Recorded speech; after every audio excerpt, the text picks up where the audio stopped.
All right, I'm going to attempt to answer this question based on some of the sitcom knowledge that I have. So, with a lot of these shows that you mentioned, Martin, Home Improvement, Big Bang Theory, etc., these are male-centered shows. The man is the main character, the wife is more of a supporting character. And with a lot of sitcoms, there's this idea, particularly ones from this era that you mentioned, there's this idea called the status quo. There's a certain expectation that things don't change a lot, things are the same. And this is more important with whoever the main character is because you follow them on all these different aspects of their life. If they were changing jobs, you'd have to kind of constantly change things up. There'd be more continuity.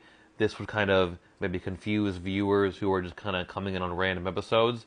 But also, with a lot of these sitcoms, particularly ones that are filmed in front of a live audiences, they like to have a limited amount of locations because then it's easier and cheaper to have a limited amount of like sets. This is the same reason I think why on many sitcoms they have just kind of the one place they hang out, like the diner at Monk's. Sometimes in Home Improvement it's the hardware store where Tim and some of his friends hang out. On Home Improvement the main settings are Tim's home and the set of Tool Time.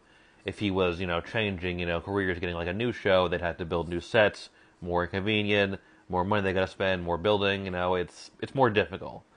But the thing is, with a character like Jill, his wife, they can have her kind of change careers and stuff and do different things, while at the same time, you don't really have to like be constantly seeing these different aspects of her life, not because you mostly just see her at home because that's where she is in relation to the main character Tim. Thing we said about Big Bang Theory you mentioned, the main characters always kind of have to be at the university. That way, you can just be like, oh, they're in the university cafeteria. So they can kind of just, have that one location. It's simpler, it's easier.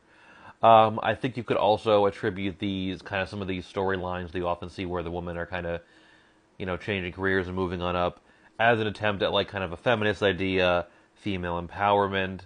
And also, like, if you think about it, on a lot of these shows, a lot of these women characters might start off as like housewives, or just doing very minimal work. The man might be the breadwinner because this is sometimes more common in the real world, and it's kind of maybe more of a stereotype you see on TV.